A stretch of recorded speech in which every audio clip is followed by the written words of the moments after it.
बेहुदा आदमी मैं भी मार दूंगा तुम्हें, ठीक ना। पुलिस को पत्थर चलाने क्या दिक्कत है? दे देंगे दो मुक्का दे देंगे, होश तुम्हारा ठंडा हो जाएगा। अब मैंने पूछा कि अब्दुल नाम, तो कह रहे हो कि पत्थर चलाता है। कहना चाहूंगा कि मुसलमानों मत घबराओ, खुदा की शान बाकी है, अभी इस्लाम जिंदा है, अभी कुरान बाकी है। और ये नफरती लोग क्या समझते हैं जो तुमसे रोज उलझते हैं, अभी तो करबला का आखिरी मैदान बाकी है। मेरा नाम है डॉक्टर अमितेश पांडे। अब्दुल पांडे नहीं है मेरा, एक मिनट, क्या बोले आप? हमसे बड़े हिंदू हैं आप, हमसे बड़े सनातनी हैं आप। बताइए हमारे धर्म का क्या नाम है? हमारे धर्म का क्या नाम है? धर्म का क्या नाम है? देखिए बकैती नहीं, आपने धर्म पे वार किया, बताइए धर्म का क्या नाम है? मुसलमान से बड़ा देशभक्त कोई नहीं है अभी इस देश में। आप एक बात बताइए, हमारे देश का जो मुसलमान है वो 5 वक्त की नमाज पढ़ता है, और जब वो 5 वक्त की नमाज पढ़ता है ना, तो वो 5 वक्त नीचे झुकता है और भारत की मिट्टी को चूमता है। लेकिन आप बताइए आप कितनी बार भारत की मिट्टी को चूमते हैं? आप खोजिए, खोद दीजिए जाके, हम नहीं कुछ कह रहे हैं, खोद दीजिए जाइए। लेकिन जब आपको खोदने पे हम आएंगे ना, तो फिर आप भागते नजर आइएगा। अच्छा पांडे जी, एक बात बताइए कि लगातार जिस तरीके से मस्जिदों के नीचे जो है मंदिर ढूंढे जा रहे हैं, एक जो है राम मंदिर बन गया और 30,000 मंदिर ढूंढने की बात कही जा रही है, क्या कहिएगा? भाजपा के पत्रकार हो, भाजपा क्या पत्रकार? मंदिर मस्जिद क्यों कर रहे हो यहाँ बैठ करके? 30,000 मंदिर ढूंढने की बारी है, 3 लाख ढूंढ ले। ने सबको गिरा के उस पर मस्जिदें बनवा दिया। अच्छा, वो आपके आका नहीं गिराए हैं बनारस में? आपके आका बनारस में गिराए हैं कि नहीं गिराए हैं? कहाँ गिरा है? नहीं गिराए हैं।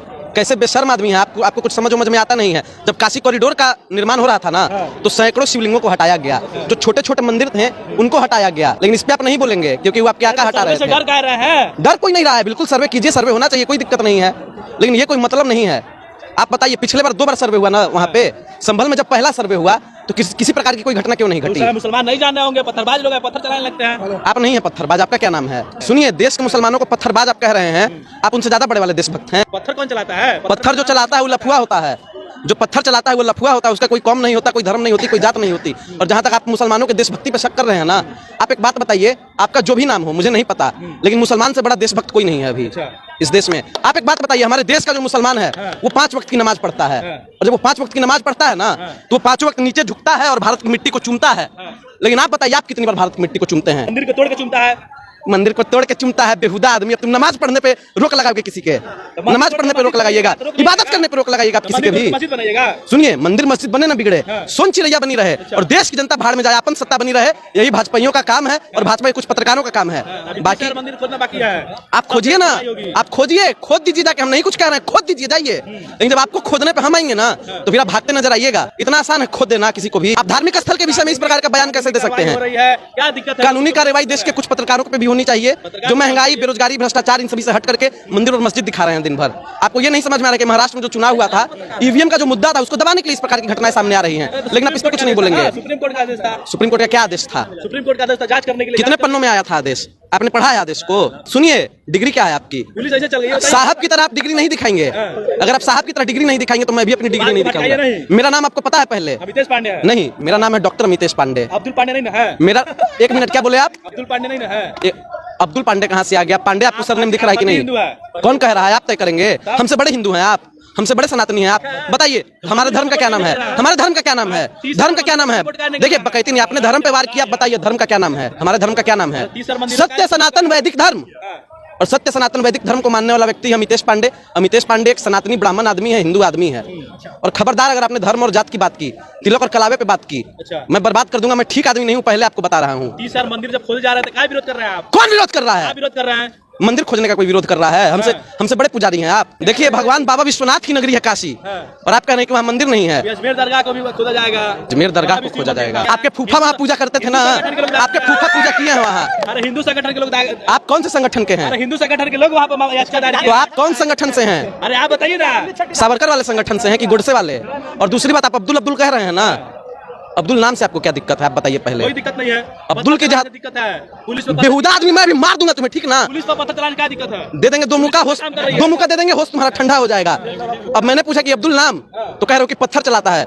पहले आप समझ लीजिए, पत्थर चलाने के लिए नहीं बोला, पत्थर चलाने से दिक्कत बोला है। डॉक्टर अबुल पाकिर जैनुल अब्दीन अब्दुल कलाम। और अब्दुल नाम को लेकर नफरत करोगे तो तुम्हें कलाम से भी नफरत करनी होगी, और अगर कलाम से नफरत करोगे तो तुमसे बड़ा देशद्रोही कोई नहीं है। पत्थर चलाता क्यों है? पुलिस पे कौन पत्थर चलाता है? रांची में आप नहीं देखे थे? कौन से लोग कर रहे थे? संभल की पुलिस क्या कर रही है? संभल में जो मुसलमानों ने पत्थर चलाया, उग्रवादियों ने पत्थर चलाया। संभल में जो 5 लोग मरे हैं, उनके परिवार से जाके मिले हो कभी? देखा है उनके आंखों में? वो लोग पत्थर चलाने गए थे। पुलिस तो कर रही है, पत्थर चलाने वालों। सुनिए, मैं ज्यादा कुछ नहीं बोलूंगा। जिस प्रकार से इस देश में हमारे मुसलमानों को बदनाम करने का काम किया जा रहा है, ये निंदनीय है। देखिए इस देश में मुसलमानों को बदनाम करने की एक कवायद सी छिड़ गई है। कोई भी 2 टके का व्यक्ति आता है, कभी नबी के शान में गुस्ताखी कर देता है, कभी कुछ कह देता है, कभी कुछ कह देता है, कभी इस्लाम का विरोध कर देता है। और मैं आप पे शक की निगाह से इसलिए देख रहा हूं क्योंकि पूर्व सांसद अतीक अहमद के अपराध का मैं 1% भी समर्थन नहीं करता, लेकिन उसको भी मारने वाला एक पत्रकार ही था और ऐसे माइक लेकर के वो भी आया था और माइक को ऐसे हटाया, गोली निकाला और शूट कर दिया। तो ये पत्रकार भी अगर मुझे कर दे तो मुझे कोई दिक्कत नहीं है, मैं जाऊंगा तो देश। खत्म कर रहा है। कौन उपद्रवी है? कौन पत्थरबाज है? नाम लीजिए पत्थरबाज का। बुलडोजर किस पे चलाइएगा? बुलडोजर क्या बात कर रहे हैं? एक व्यक्ति था मोहित खान, सभी जगह चर्चा का विषय बना हुआ था। उस पे आरोप था कि इस व्यक्ति ने एक बच्ची के साथ गलत काम कर दिया है। आप समझ गए मैं क्या कहना चाह रहा हूँ। और अखिलेश यादव जी ने डीएनए जांच की मांग की, इंडिया गठबंधन के नेताओं ने डीएनए जांच की मांग की और डीएनए जांच में साफ साफ निकला कि ये जो गलत काम किया था एक राजू नाम के व्यक्ति ने किया था, जो कि उनके बेकरी में काम करता था। अब राजू हिंदू है या मुसलमान है इससे मुझे मतलब नहीं है, जब काम राजू ने किया ये गलत तो फिर मोहित खान का बुलडोजर से घर क्यों उठाया गया? बाबा अपराधनाथ सदन में जाकर के कहते हैं कि मोहित खान उसने ऐसा काम किया था। योगी आदित्यनाथ नाम है। कौन है? कौन? योगी की परिभाषा क्या होती है? योगी की परिभाषा क्या होती है? रंग न रंगावे जोगी कपड़ा। कुछ भी आपको कह देना है, कुछ भी आपको कह देना है। देखिए, जहाँ तक एक और बात है, देश के मुसलमानों को घबराने की जरूरत नहीं है। मुसलमानों के बारे में क्या कहिएगा इस तरीके से? देखिए, अगर मुसलमानों को अभी परेशान किया जा रहा है, उनके इबादत करने की जगह को छीनने का प्रयास किया जा रहा है। आपने देखा होगा किस प्रकार से पिछले साल दिल्ली में कैसे नमाजी मुसलमानों को लात मारने का काम किया था एक पुलिस अफसर ने। हम सभी ने वो चीज देखा था और उस समय से ही मेरे मन में ये खटक रहा था कि ये लोग पक्का इन लोगों को मुसलमानों की इबादत करने से दिक्कत है। तो मैं उन लोगों को कहना चाहूंगा कि मुसलमानों मत घबराओ, खुदा की शान बाकी है, अभी इस्लाम जिंदा है, अभी कुरान बाकी है। और ये नफरती लोग क्या समझते हैं जो तुमसे रोज उलझते हैं? अभी तो करबला का आखिरी मैदान बाकी है। आप लोग घबराइए मत, घबराने की जरूरत नहीं है। और जब भी कोई दिक्कत हो, अमितेश पांडे आपके साथ है। पांडे जी खड़ा है, बिल्कुल साथ है, बिल्कुल। मैं हमेशा मुसलमानों की आवाज उठाते आया हूँ और इस देश के हर एक व्यक्ति की आवाज उठाते आया हूँ। चलिए, तो जिस तरीके से देश में माहौल बना हुआ है, इस पर आपका क्या प्रतिक्रिया है कमेंट करके जरूर बताइएगा। आप देख सकते हैं पब्लिक की आवाज।